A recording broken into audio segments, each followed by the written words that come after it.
again, failing yet again. I like failing. Fail more, fail harder. Who said that? John Cage. Failing yet again to explain music. And I want to talk first about a composer I love, Alan Pettersson, who is a Swedish symphonist who died in 1980, and is known for his 17 symphonies. And he sort of carries on to a much greater extent that brooding melancholia of Jean Sibelius. And he said something once that I've never forgotten about music, which is where I'm going to begin.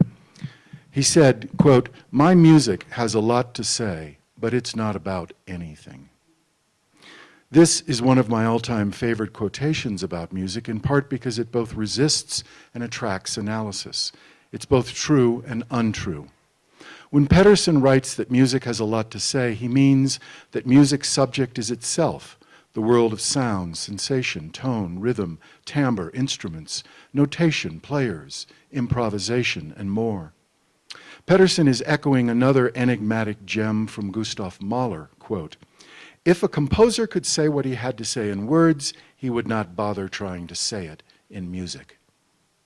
I get these composers' point. There's no need to confuse the arts. They have their autonomy. And yet I love writing about music because I think I'm unveiling some essence about music that the form needs from me. Just the opposite happens, in fact. Writing about music shows me how much of a vanity that is. Such attack is really writing about writing. We've all heard that music is emotionally superior to the other arts. In 1877, the English critic Walter Pater told us so. All of the arts constantly aspire to the condition of music. He argues that the other arts strive after, the German term is Anstreben, music's intoxication and purity, which he regards as the touchstone of emotional immediacy. Artists from other disciplines don't just aspire, they covet music's intimate feeling and believe they too can share in its glory. One such, who tried to ally music and painting, needed language to make his case. The Russian abstractionist Vasily Kandinsky thought of himself as a visual musician. His 1911 treatise, The Art of Spiritual Harmony, argued that his paintings, which he called compositions and improvisations, use color, shape, and line to musical effect. Colors create harmony and discord, depending on their size, intensity, and placement. Abstract works, by virtue of the artist's technique, should move on the canvas, resonate, vibrate, quake, calm, settle, resolve. Though Kandinsky painted these things intuitively, he was compelled to describe visual music in words. For him, neither painting nor music in themselves were enough. The claims of Pettersson, Mahler, Pater, and Kandinsky have indulged and extended music's superiority complex, as if to say only music communicates the deepest sensibilities of human life. All else pales. Music, however, is not superior to the other arts. I would argue that music has its singular talent, or has a singular talent, as the most limited and the most concentrated of the arts. This non-representational concentration keeps music pure, or purifies it if its artsy relatives overstay their welcome. By contrast, writing, a representative art, has the means to say, the only art that can say directly what music is and is not, which is also to say what music can and cannot do, about which jazz, folk, hip-hop, or any other sound idiom could care less. Music doesn't care what we say about it. As an example, in Symphonie Fantastique, subtitled Episode from the Life of an Artist, Hector Berlioz gave the music a precise literary program. At one point, he called the symphony a novel. The 1830 work is based on a true story. Berlioz loves a woman who rejects him. He winds up poisoning himself with opium, killing her, and then is sent to the gallows on the medieval dies irae theme, Da da da da da da da da. After which a coven of witches dance at his funeral. Eventually, following years of paring down his program note for the symphony, Berlioz abandoned the whole story and declared that the work can exist on its own, free from any precise plot. The critic Edward T. Cohn argues that Berlioz, like other romantics who used literary or storytelling motifs, overstated music's representational nature and did not, by the claim, liberate or deepen anything. Cohn writes that Berlioz, after all the shouting, quote, realized that whatever music can or cannot portray, there is no way that music alone can distinguish between the depiction of A, an experience, B, a memory of the experience, and C, a dream about the experience. The composer may mark these differences as he composes, but listeners don't hear them. In this sense, music's power lies in its deceptive specificity. That music is universal yet individual, intimately familiar and distantly remote is explored by Virginia Woolf in her essay Impressions at Bayreuth. In it, she tries to understand Wagner's inebriating pull upon her generation. In the summer of 1909 at Bayreuth, she is struck by Wagner's intensity. Quote, the art itself is so much alive that it fairly suffocates those who try to deal with it. She says that literature is more conservative than music, depending on prior forms, bound by ageless traditions of story and character.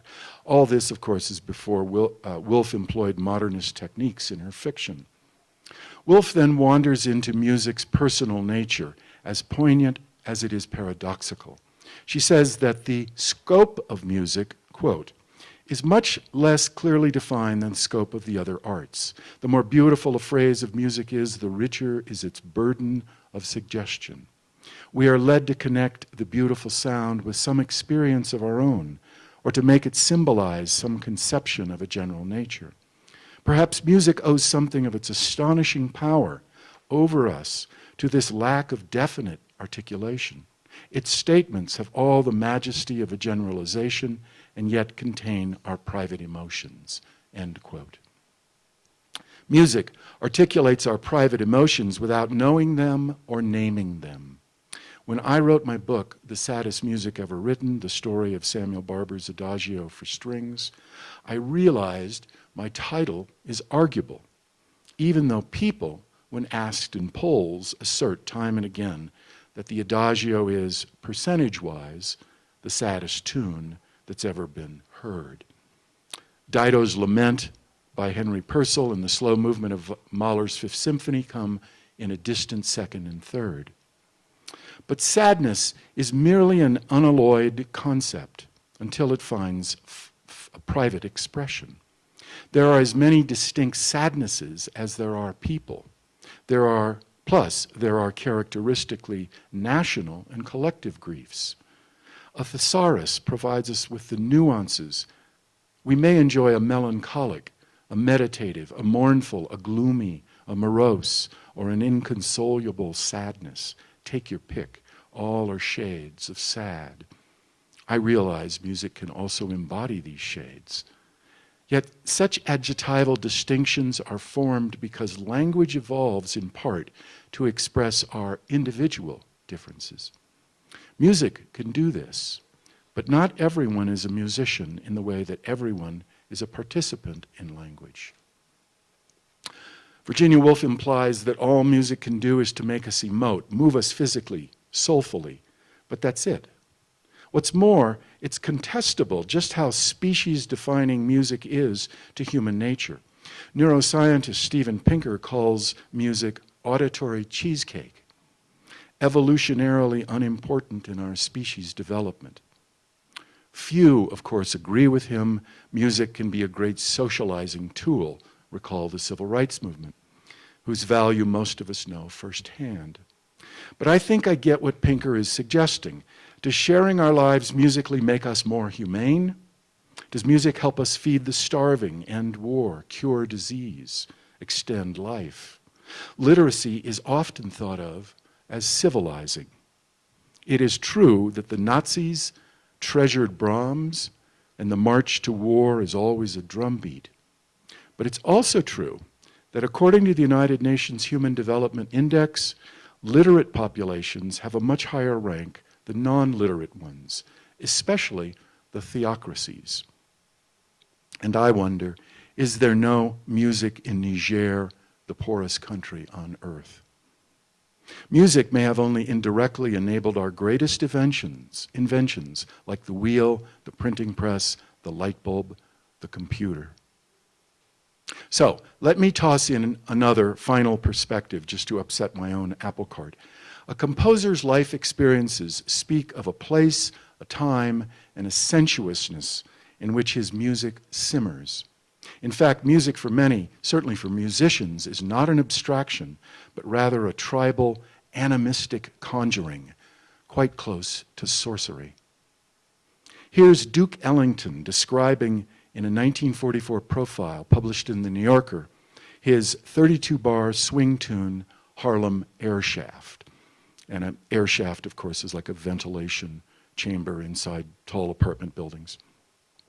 He says, "So much goes on in a Harlem air shaft. You hear fights, you smell dinner, you hear people making love. You hear intimate gossip floating down. You hear the radio. An air shaft is one great big loudspeaker. You see your neighbor's laundry. You hear the janitor's dogs. The man upstairs, Ariel, falls down and breaks your window. You smell coffee. A wonderful thing, that smell. An air shaft has got contrast. One guy's cooking dried fish and rice, and another guy's got a great big turkey.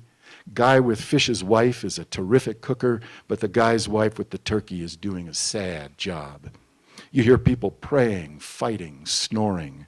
Jitterbugs, dancers, are jumping up and down, always over you, never below. That's a funny thing about jitterbugs. They're always above you. I tried to put all that in Harlem Air Shaft." Ellington rewrites Pedersen. Not only does music say things about life, especially about urban culture, but when music is directly participatory, is created by and for a people who breathe its ritualistic utility, it becomes vital to our love, for better or worse, of chaos. Ironically, the value of jazz, say John Coltrane, lies in its messy intersections with life's chaos, while the mega pop star Katy Perry feels treacly and robotic because, like the ubiquitous 7-Eleven, she exists solely to feed teenage consumers schlock. As a closing remark, I think we need to listen to what film has been telling us for a century now. Film is the total artwork, like Wagner's Gesamtkunstwerk, a smithy in which all the other arts merge with both egalitarian and authoritarian outcomes. The arts and their relative dominance change as our art-making tools change. I think film has ended the notion that the arts have meaning based on their aspirational allegiance to music. This new era is trans-artistic, where art is now dominated by technology and its technological dissemination of itself. Thank you.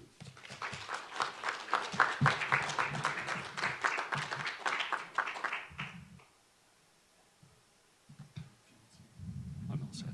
Thanks. Hi, I'm Richard Terrell. Among my books are two that are relevant to the topic. Coming Lake to Rachmaninoff is a collection of poems, and Fake Book, Improvisations on a Journey Back to Jazz is a memoir about my experience as a jazz musician, in part and in part an homage to important jazz players. So I've got I have 4 points that are not entirely related to each other, somewhat perhaps. First is the brain. I regularly perform as a jazz saxophonist. I'm a pretty verbal guy, but when I go on a break after playing a set and I sit down to talk to friends, often I feel tongue-tied. Someone addresses a comment to me and it's as if I have some neurological problem that prevents ideas and words from forming. Other people's talk doesn't seem very important either, so I even have trouble listening. Sometimes after 15 minutes or so on break, this weird aphasia wears off, and I then become more talkative than I should be, wanting to tell everybody everything. But if this motor mouthing goes on too long, sometimes when I go back to play the next set, it takes me a little while to get back into the musical zone. This is especially true if the gig is at an important venue, or if the band or I am playing especially well. More true with jazz than with less challenging music, and more true with a jazz quartet than with smaller combinations, since there's more complex musical interchange going on with a few more people.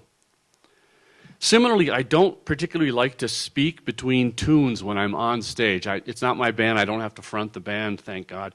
I do often read one poem, maybe two a night with the band, and I don't particularly like that either. The piano player makes me do it.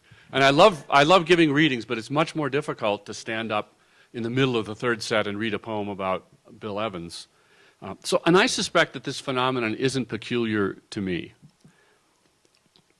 Felix Mendelssohn wrote, "People often complain that music is too ambiguous, that what they should think when they hear it is so unclear, whereas everybody understands words.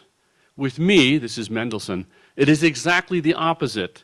The thoughts that are expressed to me by music I love are not too indefinite to be put into words, but on the contrary, too definite." Now, unlike Mendelssohn, and Tom mentioned this, I don't think that words are inadequate to express the heights of my emotion and so on and so forth. Words are fine. During those tongue-tied breaks, I guess I could be suffering from the early stages of dementia, but more likely my problems mixing words and music arise because the wiring used in musical improvisation is the same wiring that's used to form ideas and construct sentences out of words. I have to unplug the wire from the saxophone port and plug it into the language port at the start of the break, and my hard drive runs slow. Now, I'm referring to spoken language here. With writing, it's worse. I've tried to keep a gig diary with the thought I can get an essay out of it someday, in which after playing, I go home and write down what happened, impressions of the music and the audience and so on. But the prose always seems trite when I do that, and it usually gives way to just pouring a drink and cooling off. Sometimes I try to write the impressions a few days later, but then the immediacy of the experience is gone. I remember once starting a sabbatical from teaching and having a friend tell me, "It'll be great, you can just write all morning and then practice all afternoon." And first of all, I'm not that ambitious, but I couldn't imagine that ever working. If I had a good morning of writing, or bad, I don't think I'd be creatively ambidextrous enough to put in an hour or two of practicing in the afternoon, or vice versa. Each process deserves its own day at least. Brain science, if you can keep up with it, I can't, but tells us, I think, that language and music don't come from the same place in the brain or in the evolution of the species. Tom mentioned the evolutionary cheesecake. I've read that too. But maybe brain science is wrong. Or maybe it's incomplete. Maybe we can't write an essay in sonata allegro form. I don't think you can borrow forms from music and just say, except maybe as a prompt, and I'm going to write something that mimics, the blues or something. Maybe the blues you could, but not classical music. But I think the way that we can tap into whatever similarities exist between making music and making writing is at the subconscious level. We can try to access that same zone of concentration of being present in the moment that musical performance demands. And in most musical situations, the creation is a group effort, so musicians have that advantage. Writers have to work harder, no collaborators, and you have to imagine your audience instead of having them right there. I do think that it's possible that if we learn to access the zone in one art form, it can help us get there in another. Improvising music behind my own prose. As part of a Unitarian, mostly music, church service that my band presents called Jazz in the Spirit, each of the four of us has written a short essay on the spiritual aspect of music in our lives. We have a member of the congregation read the essay, each essay in the service, while behind it, the author of that essay does a solo free improvisation while the guy's reading your words. Or woman. There's no rehearsal, no music is written down, and the product thus varies from church to church in terms of what happens and how effective it is. Depends on how good the reader is. They've had a chance to practice it, but we don't practice together. In his book, Music, the Brain, and Ecstasy, Robert Jourdain rightly claims that music, unlike language, mimics experience rather than symbolizes it. In the Jazz and the Spirit service, some of what I improvise behind my own writing mimics the language, and in a kind of silly, obvious way. I go for the cheap joke. In the essay, I write about going down to practice in my basement bathroom studio because the acoustics are good. And so when that comes up in the essay, I'll maybe play a phrase that goes down or something that that mimics stair steps, and everybody laughs. It gets them to pay attention. It's hard enough listening to somebody play the saxophone by themselves, and in church besides. So they're awake. Or there'll be a sentence at the end of a paragraph, and you all have these sentences that's kind of a kicker, and there's that little space after it. So then I'll think something like, I'll play something really bold, I'll play something in a major key, or something that has a strong cadence. I'll hold the notes longer, and it seems to go along with it. And of course, I always try to play something that I don't remember having played the last time I did this. I don't want to fall into a pattern.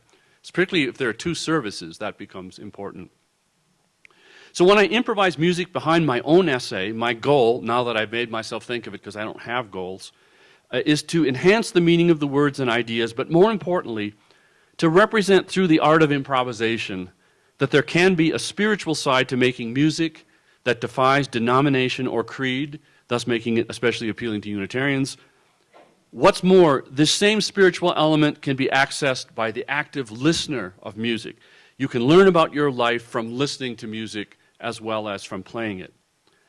Is this same spiritual connection possible with language? I have no doubt. We just need to find the way to access it. And then I'm going to close with a sidebar or end note on what I call personal criticism. So Tom ended up talking a lot about writing about music, which is something I like to do too. Back in the 90s, I composed my collection of essays, Fake Book, Improvisations on a Journey Back to Jazz. My intention at the time was to try to explain jazz to a lay audience to help jazz appreciation. This is a Ken Burns thing had just come out. Jazz was on one of its momentary cultural periods where it wasn't completely ignored. It was like up to being just slightly ignored as opposed to. So it seemed timely. And the response to the book was pretty good, as these things go for all of us. But it turned out that most of the readers were not the uninitiated, but they were other musicians. People who already had some idea of what I was talking about, but who lacked the means or the time and inclination to speak for themselves. Since then, I've been paying attention and noticed a subgenre in our field that I haven't heard people talk about, and that's the spate of books that I call personal criticism, in which writers bounce their personal experiences off works of art in a particular genre they love. The writing is appreciation of the art and sometimes a critical appraisal of it, but is carried out with the personal voice characteristic of creative nonfiction, and with the writer's subjective take on the art indulged, and the details of his or her life experience utilized. And Tom's book, The Saddest Music Ever Written, is a book I admire and an example of what I mean. Al Young's wonderful collections of music memoirs are earlier titles in that vein. And he also has an essay that explains what he thinks a music memoir is, and which it's slippery, but it's a nice piece of writing. I think that cinema, maybe for obvious reasons, is the art most often taken up by writers of personal criticism. There are many titles. And then writing itself is a close second to cinema as a subject. Books like You and I, Literature Saved My Life, The Trip to Echo Spring, My Poets, and my favorite in this subgenre, Pico Iyer's The Man Within My Head, which weaves his autobiography in with literary criticism of Graham Greene, as well as pieces of Greene's life story. And he parallels his life to Greene, even though they never met in different generations and so on. And then just last weekend, a few days ago, I saw a review of a new book, Dead Ladies Project. And here's what the review said. This is personal criticism. This is encapsulated. The review said, Jessica Crispin interweaves biography, incisive literary analysis, and personal experience into a rich meditation. There it is. That's often what writing about music, writing about other arts is, I think. And why not? I mean, why not write about your personal reaction to art or an artist about which or about whom you're passionate? let's face it, there are only so many memoirs you can write. And not everyone has the gift or the guts for reportage. So we need to bounce our experience off something. And if we are artful writers, then the arts make a rich correspondent. In writing about music specifically, the goal, I think, should be to help people listen more closely and thus hear more. People tend to listen with their eyes. And it's hard to get around that sense of sight where we get most of our information about the world. It's hard to turn that off enough so that you can really listen. I think writing about music can do that. The writing about music is not about you, not about the writer, but as Doyle said yesterday, guess what? It's never about you. In this pursuing of the high ideal of putting subject before self, with any writing we do, we might, as a side benefit, capture something of music's purity in our prose. Thanks.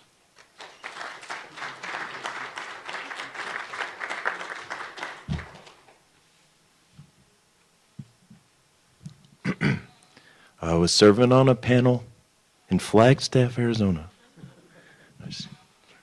Now you're awake. That's my equivalent of.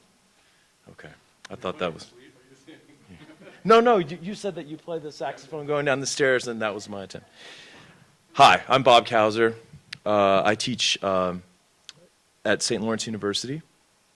I'm the author of 3 books, none of which deal directly with music, although I find as a writer that very often music is around when I'm generating material, when I'm revising material, and it brings things, it starts things, it brings things to a sense inside me of fruition.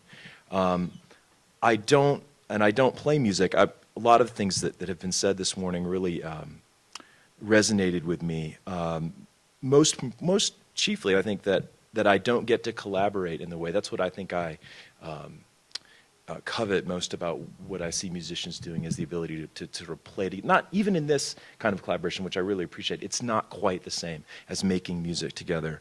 Also, at the subconscious level, that comment made me think about what Theodor Adorno said about how the way that the essay works is that the logic of an essay is not necessarily going to be linear, that it can work like a musical composition. And that's the hardest thing for me and for my students, is accessing the subconscious level of what you're writing about. There's what you thought you were going to write about, but there's a being open to what you're actually writing about. How do you get to that? I think maybe understanding music is a way to do that. Finally, this idea about dementia and music, and for me, I think I write about it quite a lot because I'm interested in the way that it connects to memory. I was just in Tennessee with my 85 and 80-year-old parents and my partner who lives in London, and we went there for a very brief visit. Because it was so brief, my parents said they would actually go to the small university where they taught and retired, was the homecoming football game, and I wanted my partner who's British to see the sort of pageant of it. And my parents agreed to go, although it was quite an ordeal to get to the game, to get to the seats. When they struck up the band, I saw my mother overwhelmed by all of it. And I thought, that's the music. And I said, are you all right? She said, you played on this field. Your sister was a cheerleader on the sidelines. Your brother played on this field. Your older sister played in the band here. It's just kind of coming back, and it was the music. So, on that note, I think I'll read a short piece. A few years ago, I was able to participate in an NEH seminar on the folk revival, and became a real, devotee of Pete Seeger, the late Pete Seeger. And his music always makes you feel like you can participate even if you don't sing well or play music. So let me read this short piece that I wrote. I felt like with all the money that the NEH paid me, that I had to produce something out of it. So this is the best that I can do about music and memory and participation. The cluck of his 5-string banjo announces this right away as a Pete Seeger recording. I think it's important that the 5-string long-neck banjo, long like the man himself, became Seeger's hallmark. It democratizes the Harvard dropout, son of a musicologist/composer and a Juilliard violinist, a pedigree which wouldn't serve him as a dedicated populist and folk singer. He lacks Woody Guthrie's authentic Okie twang, but the banjo, trademark hick instrument, lends him street cred or its rural folksy equivalent. The tune of Guthrie's The Sinking of the Good Reuben James is familiar, recycled like that of so many folk tunes. I recognize in it the roots of the traditional Wildwood Flower, but these Reuben James lyrics are the ones that resonate with me, though I'm a peacenik. The rousing chorus asking for the names of the 100 men who died when a German U-boat sunk an American destroyer off the coast of Iceland on Halloween 1941. She flew the stars and stripes of the land of the free, but tonight she's in her grave at the bottom of the sea. Surely, that is Guthrie's lyric writing genius, the way he could reduce a story's essential tension to a single verse. Neither a reader of sheet music nor a sophisticated guitar picker, lyrics were really what Guthrie wrote. And one could argue he is as much a poet as a musician anyway, click-clacking away on a typewriter. If you hear Arlo talk about his writing at home when they were young, it's really interesting. Even outside of its historical context, both Guthrie and Seeger would hasten to point out that America is still at war and always has been. This song always raised the hair on my arms, and the writer in me always wonders, what makes it hair-raising? How did he do that? One afternoon last summer, it's actually a few summers ago, I played the song on repeat on my iPod through a 6-mile run in the wooded trails behind the university where I teach, determined to distill the answer. The thing about a genius like Guthrie's or Seeger's is that I still couldn't tell you. And that's the extent of my music playing. My brother says when we were in high school together as kids, he would hear me playing and press and rewind on my old Walkman all night long, trying to make that song give up whatever it was that was so great about it. My partner says I still do it. Mine is a live recording. Seeger recorded several versions with the Weavers, but this is just Pete and his 5-string. He's famously one for sing-alongs, but you find none of his usual exhortations here, just Pete's slightly churchy voice finding the highest reaches of that auditorium. I imagine an appreciative, if conservative 1950s audience, men in their suits and skinny ties tapping toes, women beaming beside them, cigarette smoke hovering above their heads, like in those black and white pictures I've seen of early Dylan performances. They're white church quiet, but I can almost hear them smiling. This was my own parents' era, and they represent one of the many contrasts in the mid-20th century American character as I imagine it. Dad is LBJ to Mom's JFK. My small-town Texas father and I share a love of Americana and roots music, but my Catholic Clevelander mother, a pianist who turned down a scholarship to the Eastman School, poo-poos it when she overhears us harmonizing briefly on a Carter family tune. She owned Peter, Paul, and Mary LPs, which I scratched. And she doesn't let me forget that. Imagine 2 PhDs between you, and this is the music that you choose to listen to. My partner is the niece of Georgie Shandor, so she just can't even deal with my American music at all. But, all right. For me, Seeger's Reuben James marries these high and low American cultural traditions. He's not as hip or genuine as Guthrie or Dylan, and perhaps for that, he's a lesser icon. I'll admit I get self-conscious about my passion for a performer who so resembles Will Ferrell's SNL parody of the high school music teacher. Yet, except for crossover gods Guthrie and Dylan, no other folk revival figure has had the staying power of Pete Seeger, whom my young sons and I saw perform a couple of times in his mid-90s at his Clearwater Festival a few Father's Days ago. Much to account for Seeger's enduring popularity, his banjo competence at least approaches His banjo competence at least approaches his mother's conservatory virtuosity and musicianship, and he's inherited his father's musicologist reverence for American song. But my hunch is that it's his performances that really set him apart from Phil Oakes and Tom Paxton and the like, specifically his populist sing-alongs. There's something magical about the way Pete Seeger gets people to sing, my music professor friend tells me. As a writing teacher, I know what a task that is. Yet also, how crucial. Seeger is not content unless we all come along, like James Baldwin's band leader Creel in Sonny's Blues, coaxing us into the deep water. In the penultimate chorus on this recording, you hear a few in the audience beginning to join Seeger, getting their feet wet. Women, maybe music teachers and other trained voices. Seeger strums the banjo hard as he segues into the last verse, as if gearing up. Now there are lights in this country so bright, the last verse begins, and by the end of it and into the last chorus, they're all singing, all in the water. Or are we flying? Usually, Seeger interrupts a song like that, Lonesome Valley, to ask for tenors in the audience to sing in the higher registers. But here he takes it upon himself, And what I hear is that room full of rank-and-file Americans were their names, and it becomes clear now on the 15th consecutive play why he entreats us to join him. It's our voices that bear him aloft, as he freestyles and makes the song his own, so distinct from any Guthrie version I ever heard, and so surpassingly beautiful. He ends it quickly with a single strum, thwank. Then my feet are back on the ground, the wood chips of that wooded trail. Hell of a way to get your history, folk music. How do you do that? Thank you.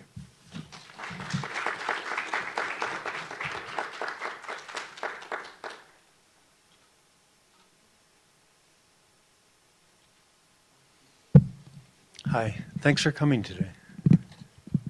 I'm Will Jennings.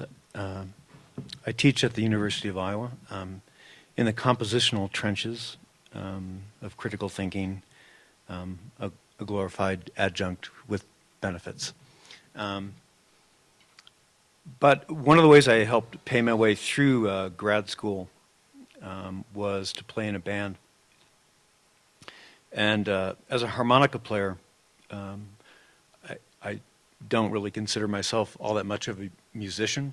I mean, I do, you know, but it has the reputation of, if you show up, I mean, imagine at a jam session and someone shows up with a euphonium, you know, I mean, yeah, but people tend to show up with harmonicas.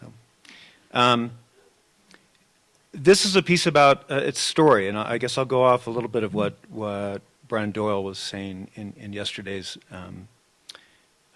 keynote about how much story matters. And this is about my sense of music being the story that goes out and finds some purchase and then comes back, and what that process has been like, you know, for me. And this is an essay in progress titled "Such is Ground So Close to Air."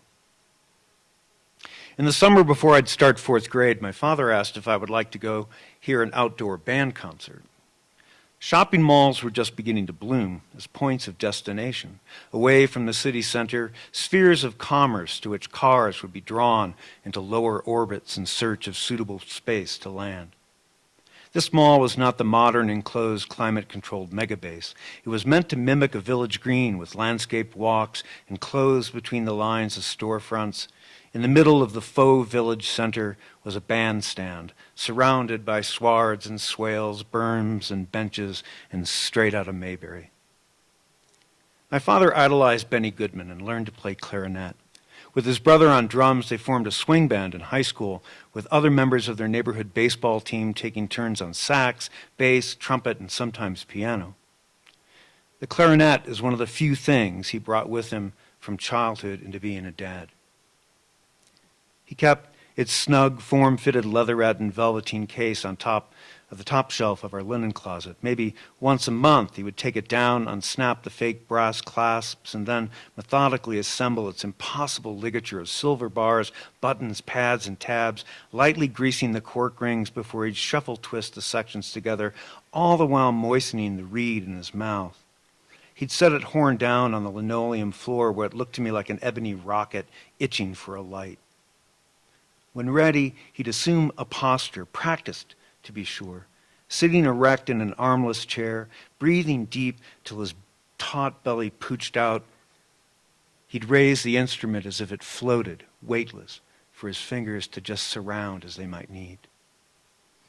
Eyes closing, his head would tilt back slightly, and then the space between and around us would swell and tremble, and the air deep inside him became sound for me to lean back, close my eyes, and take in measured breaths. The concert? I quickly said yes. In fourth grade, they would be fitting us for the instruments we wanted to play, or our parents would afford to rent, or that they thought us physically or otherwise best suited. My father thought I would like the trumpet or cornet. The band we went to see was Louis Armstrong, playing an ungodly number of road shows just like this. Later, when I would tell people this was the first concert I had ever attended, a few in the know would note, "Oh, 1963, yeah, he'd cut Culture Exchange by then. White people and the Russians really loved him. I mean, Jesus, hello, Dolly."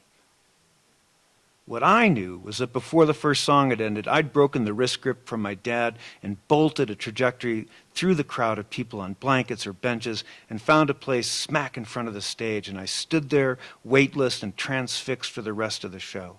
I have no idea how long they played. What I knew was 5 guys were making something from nothing, music out of air. In 1948, at about this same point in the lunar cycle, a young geologist traveling down a highway on the Colorado Plateau was inspired by the sight of the moon to a most singular idea that in the not-too-distant future, the missile experiments he knew were taking place would develop and demand exploration of space, the first object of exploration being the moon. To the young scientist, it only seemed logical this exploration would be scientific, and that the most logical scientist to send would be a geologist. So convinced by the end of the drive, the geologist dedicates himself to becoming the first lunar geologist. He abandons the research he had been conducting for his PhD thesis and began studying volcanology as well as other crater features in order to prepare himself for lunar fieldwork. By the time Kennedy proposed that the U.S. put a man on the moon before the end of the 1960s, the geologist, now a family man with 3 children, had completed research on the meteor crater in Arizona, which would become his doctoral thesis. He had, moreover, come out of the closet with his notions, outlandish ones in 1948, of lunar exploration, and had positioned himself within the U.S. Geological Survey to lead the way in lunar fieldwork. By 1962, he was working within NASA to set up a program of astrogeology. He was clearly first in line to become that first lunar field geologist when his health failed him. The serendipitous analysis of his condition as very advanced Addison's disease, his adrenal cortex had quit functioning, led to the restoration of his health, saving his life, in fact, but it abolished his chances of becoming an astronaut. On a late October night in Gilman, Iowa, we're shivering atop a flatbed trailer parked akimbo in the town's central intersection. Set lists gaff-taped to monitors or boom stand bases rustle in the steady huffs roaming in over newly shorn fields northwest of town. Gilman isn't the smallest or flattest or the most of least or any sort of place in Iowa. It's another middling town trying to keep its post office while its dwindling kids attend a constellation of consolidated schools, all with alphabet soup acronyms for names. It's also the sort of town where we've played a couple thousand gigs, where they invite music in as a way to say they're still here and worth the trip. The Greater Gilman Downtown Merchants Association is throwing the Harvest Moon Dance that used to be what the VFW did before it closed up shop. The association itself is Ginny, who runs a diner called Coco Pelli's, who all the locals expected to serve Italian food, and Hud, who runs the bar next door, which is the de facto social center, the Nut House. It's no warmer than 40 by the time we shift into a tune by the band Shape I'm In. I just spent 16 days in the jailhouse for the crime of having no dough. Now here I am back out on this street for the crime of having nowhere to go. Oh, you don't know the shape I'm in. But of course, they likely do. And it's us who don't really know the shape they're in, though we've seen it often enough to be able to sketch it on a napkin from memory. We're looking at our wristwatches and doing the math about 1 long or 2 short and quicks before we call it a set and head for the nut house ourselves. Just a year after the ambitious geologist brings his young family to Washington, he moves them again to Flagstaff, Arizona, where he and some like-minded colleagues set up the branch of astrogeology for the United States Geological Survey. It's in Flagstaff where mapping of the moon's surface features begins in order to guide selection of landing sites. It would be these same guys who would tell the engineers in Houston where to point the cameras when a soft landing for an unmanned lunar craft was finally achieved. The geologists became absorbed by the space program, much of it in the battle behind the scenes to keep some kind of scientific program in place in an endeavor which had become dominated by engineers with relatively little vision of what to do on the moon once the feat of getting there had been accomplished. He'd started something and started it aloud. He'd have to fight to keep the melody clear through all the signal and noise, the political ambitions and resonance arguing for revenue and network coverage. The astrogeologist stays on pitch through all the clangor up through Apollo 11, but finally steps away from NASA and leaves the USGS to join the Academy as chair of Caltech's Division of Planetary Sciences. He continues a passionate advocacy for scientific exploration of space, but now from outside the government establishment. Before a small audience on campus, he airs some of his grievances with NASA policy. His comments were riffs on any number of prior conversations he'd had in smaller groups and venues, but like any broadcast wave, he didn't control where and how it would be received. Unbeknownst to him, a reporter was in the audience. His words and music became a song someone else would give a title, and it would be played and played again to audience where he would never be invited. Playing harmonica seems to attract a certain sort of invitation. It's small, fits in the pocket, or collects rust in a drawer. It's the campfire companion, the prairie pocket piano, the tin sandwich, the music you can make simply by putting it to your mouth and breathing in and out. And while I've devoted a not insignificant part of my life to the study of its finer parts, it's still an instrument people assume to be far easier to give it a voice, especially a voice that is yours. In between sets and at loadout, people come up to the stage and tell stories. They are uniformly generous and kind. The harmonica seems to have its own gravitational pull for unsolicited comments. It's the part of the job. You send out the music, and they give you their stories in return. Sometimes I get the grandpa story. I used to play one of them. Used to be pretty good, too. Played for the dances and kids in the kitchen. And sometimes I get the actual grandpa. And if we're not in too much of a hurry, I'll ask if they still play or if they have their harmonica with them, and sometimes they do.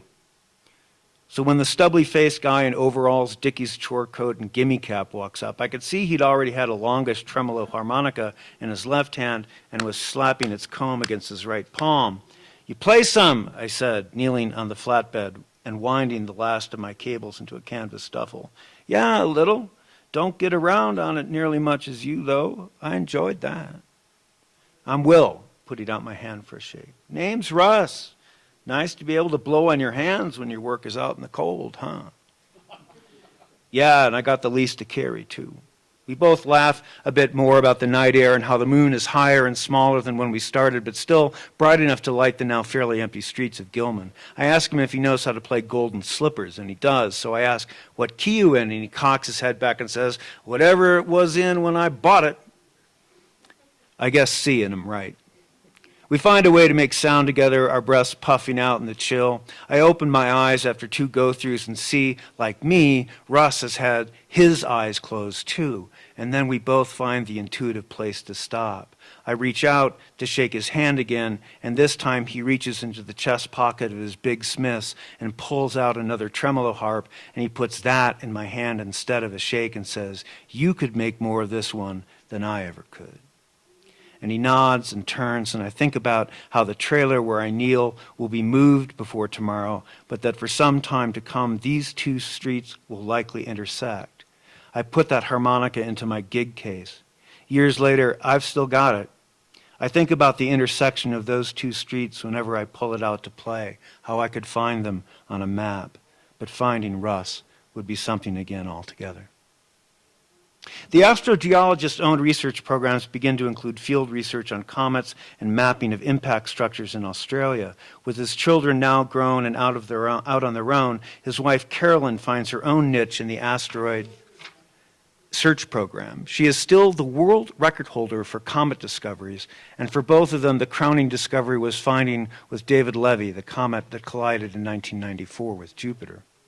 For a decade or so, the couple relived the early days of their marriage, sharing the adventures of camp, off-road travel, and geological field work far from any outpost of civilization. They covered a great deal of the Australian outback during successive field seasons, occasionally returning to towns or cities to refuel, reprovision, do laundry, or confer with Australian colleagues.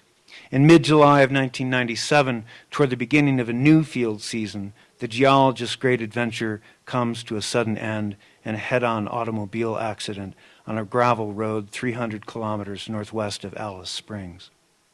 Somehow still in shock, perhaps while she was trapped on the floor of the vehicle to which she had submarined in the collision, his wife Carolyn makes the decision not to let go, but rather to survive. Following his death, the background and posthumous recognition of his contributions to the planetary science begin to take shape. A younger colleague is closely involved in the scientific preparation of the Lunar Prospector, the unmanned probe with instruments to map gravitational and magnetic fields and elemental composition of the moon, as well as to detect outgassing events in the existence of water ice hypothesized to exist in the eternal shadows of the polar region craters. Cutting a straight path past normal bureaucratic red tape at NASA, she is able to include on the probe a small metal vial containing a significant amount of her colleague's cremated remains. Thus, some 50 years after conceiving the dream that would shape his life's work, Gene Schumacher was finally headed for the moon on a scientific mission. On a warm summer night, we're playing as part of our hometown's Friday night concert series. It's been a way to make the downtown a destination for more than student bars and cheap food. The pedestrian mall stage isn't a band shell, but it's about as close to a round trip as I've been able to make since that summer of 1963. During the break after our first set, a man a bit younger than me walks straight at me. It's what's now been almost 20 years, and I know faces that I know, but have no idea where to locate them in space or time. This one seems determined, and in that determination I surmise a song request. And this sets off a chain of slow collisions in my brain. Right, the guy, the family, the elderly mom. They always request, shit. Last summer I burned a copy of the tune for them on a CD. He's closing fast. Bang! Same moon, I blurt out. And I do it out loud while extending my hand. He nods and smiles. I'm right, but still somewhat clueless. We always request that one, but you must know that, he says. Well, it's nice when people ask us to play original songs. It means a lot, actually, so we're always glad when you do. But you don't know why my family likes that one, do you? How could I possibly? It's a sentimental song about lovers becoming friends and moving apart, with a stacked harmony chorus about wherever we are, we can look up and see the same moon. Sometimes I imagine Kermit singing it to Miss Piggy in a Muppets movie. Sometimes when I write up the set list, I put Muppets Moon in place of the real title. He hands me an academic business card. He says, call me next week and I'll let you know. We play the song mid-set, and I call him midweek. Having surpassed the mission objectives, the probe was brought down on July 31st, 1999 to crash in a crater near the South Lunar Pole, a final experiment to attempt to observe any water vapor released by the impact. The crater where the probe crashed now bears the Schumacher name. And now, from wherever the family's divergence travels on the globe lead them, the various members of the immediate family, the greater circle of the couple's intellectual family, the mother who chose to keep singing, to further pursue the adventure of her life. When we gaze upon that orb in the sky, he tells me, we are looking at the same moon. And together, after we hang up, I imagine us contemplating just how far a song might travel. Thank you.